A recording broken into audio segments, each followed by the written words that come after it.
First, let me bring out a man you've all known from the beginning. He plays Sam, owner of Relax. Shapeshifter with a complicated past. Please welcome Sam Trammell.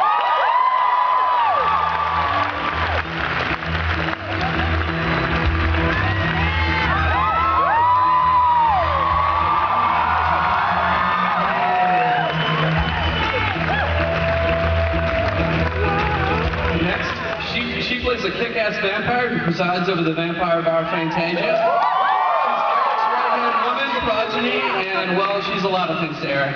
Playing Pam on the show, please welcome Kristin Bauer.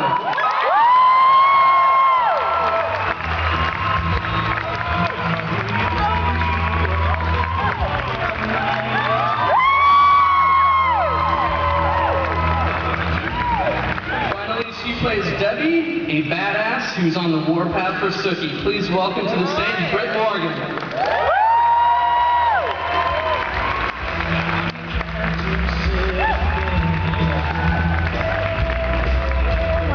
Okay, so I'm going to open up the discussion, and we'll take some audience questions later on. So be thinking of what you want to ask, and then we'll ask you to line up at the 4 microphones when it's time, and think of some real good ones.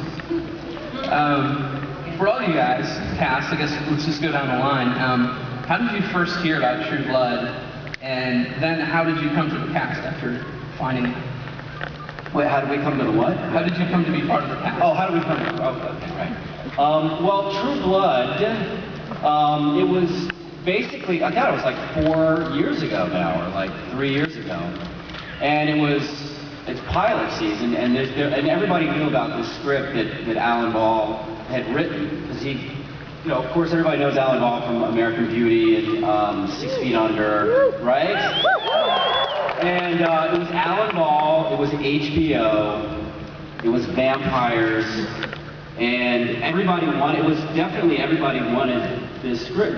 Do you remember when the script came out at all? No, I think, pilot season is such a stressful, crazy time, and when there's a script like this that goes around that everybody wants, I start trying to pay very little attention, because then it's harder to go in the room, right?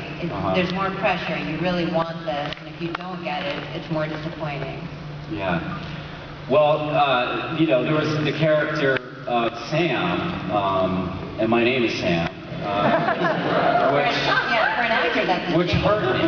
That definitely hurt me. It did? Yeah, it did hurt me. No, it didn't. But I just remember I remember that really everybody wanted to do this pilot, because it was Alan Ball on HBO, and the script was so good. And my experience was, Alan was out of town, so I went in and met with Judy Lowry Johnson, who was one of the casting directors, and I read on tape. And Alan saw the tape in New York and was like, yeah, I want to test him, which is where you go to the final audition in front of the HBO executives.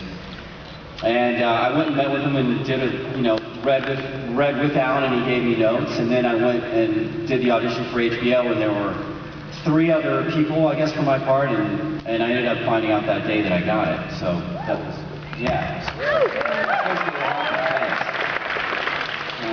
Yeah, mine, I didn't have to test because it wasn't a series regular for a season. Oh. So that's kind of because she's so good. She didn't have to test.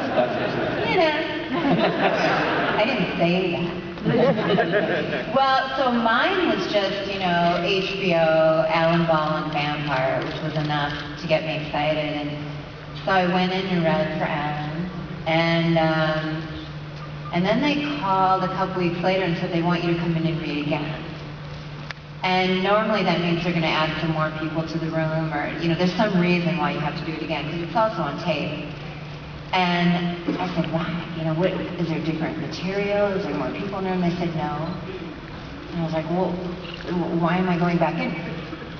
No, they just want you to come back in again and do the same thing. Yeah, why? I couldn't figure this out, and then I was worried, do I do the same thing that apparently wasn't good enough to just hire me on the spot? So I went back in, I did the same thing. I went to the Philippines to shoot something else, forgot about it. I'm in this foreign country and trying to find something to eat that isn't the head of a fish. and purple sauce. And so, yeah, and then I got a text. And they got True Blood. And your agents? It was actually, no, my agent manager, I'm always the last person to hear anything. I find out things through other people, through wardrobe department. So it was, they don't communicate to me. So it was the producer of the movie sitting there on their text said, oh, we have to get you back. You start work the next morning on something else. What? She's paid looking through her BlackBerry and she said True Blood and I had forgotten. I said, what one was that? What is that? And she goes, let's see. So it's HBO and Alan Bauer. I was like, oh, good. So I flew back in, 17-hour flight, 90-hour time difference. I don't remember, but it's like 90, 89. 99 hours. Went home, dropped off my stuff, and went to my fame fitting. You mean with Audrey? With, that's what you call it? No, that's the wardrobe department. No, I went to Masters FX, Sam. Oh. It was like going to the dentist, though. They took the impression of your teeth, and I thought, God, on the wrong time zone in the wrong country, getting a fame fitting was so surreal. Oh, a fang. I think it said a fame fitting. Haven't you had a fame fitting? Clothes, like, I would believe that because her character's clothes are so kind of fabulous, Sam loves my clothes. He's so jealous. He's always talking about my clothes. Every panel I did one, no, but seriously, I've only done one scene with Pam. It was in Fantasia. I don't know if you all remember. It was season 2, was it, I think? But yeah, right? Remember there was those little kids? Yeah, there were the teacup kids, if you all remember. But I couldn't stop looking at, Kristin because she had this like sequin, one-piece, blue... Red, sorry. Sequin, like 1980 circa kind of jumpsuit on. Like a onesie, like a... Yeah, it was taking me back, and I was just staring after a while. It was kind of embarrassing. I remember in the middle of the scene going, are you mesmerized by my... I was. And he was really glassy-eyed. Are you sure you weren't just jealous that she got to actually wear clothes? Oh, stop it! I was jealous of that, yeah. It's very cold at night. That's my excuse. Brit, what about you? I had well, I'm nervous, man. I had a very, let's speak flat. I had a very... It's Brit's first one, so...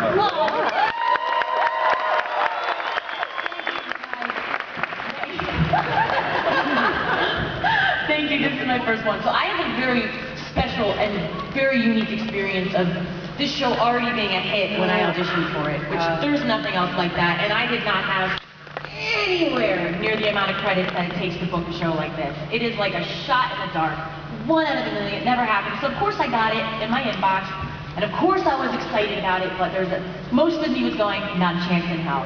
First of all, I'm doing this against Sookie, who's Anna. They're going to need somebody, someone more than me to do this. But there's always that little glimmer of hope that, oh my God, this would be so amazing. This character is ridiculously awesome. This is so up my alley. This would be a dream come true. So you go in with that. Well, I knew Alan Bauer was going to be in the room, and I was very, very nervous. So I go in the room. I recognize everyone in the waiting room. They're from this show or the other show, and I'm just sitting there going, whatever. There's no chance. So I'm just going to let it go.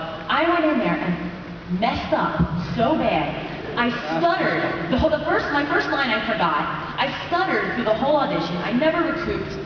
But I did my best and I got through it, and yes, for some miracle, he got something from me, some essence from me, that at the end of that group that they saw, he said, I want to see Brit again. And I don't know why, it's a miracle to this day, but he let me come back.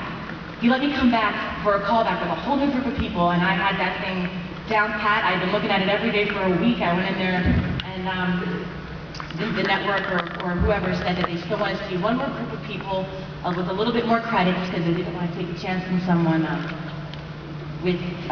wasn't a name. And I still held on really tight. And then about 3 hard, difficult days later, I found out I booked it. in a period of time like that, where you're waiting, you desperately want something and you're waiting? Like, how can you keep your mind off of it? You just can't. You pretend that you're doing it, and you're Well, we've all lived it, you know, like when you go on a date with someone, you know, and then you're staring at the phone. I mean, there's always something, anything you really, really want, it's really hard to be zen about it. A friend of mine lit candles, which I've done all I was like, that's not gonna work. Don't do that. We've all tried. you like keep your life to can't. Go to the Philippines. Going to the Philippines works. Yeah. Eat fish heads and then you're fine. If you eat a fish head, you will forget. What do you guys think about the show has hit a cultural nerve? What about the show do you think has hit a cultural nerve? Like, why do you think people are so into this show right now? We almost have to ask them because we theorize up here, but we're so not unbiased, you know. Because it's really it is. Right.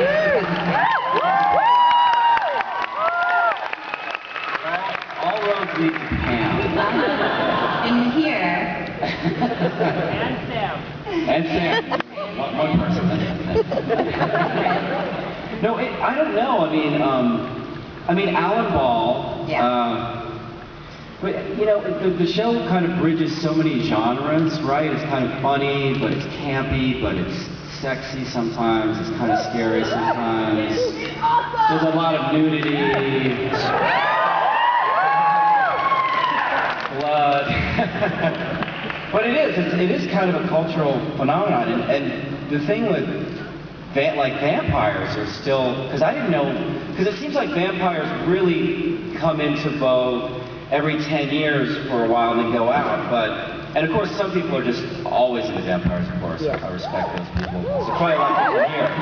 The real vampire people, and the real shape-shifting people. Silence. But I don't know, it's kind of stuck around. And you know, it is, from our perspective, we work with these incredible people. So from the set design to the writing to, for Pam, the wardrobe design is enormous, Audrey Fisher, and everything is done so well. And the other actors that we're getting to work with are so good. The quality that HBO supports is pretty incredible. So you get this, it's a very lucky thing because it's a combination of so many great people. There's like 300 people that work on the show.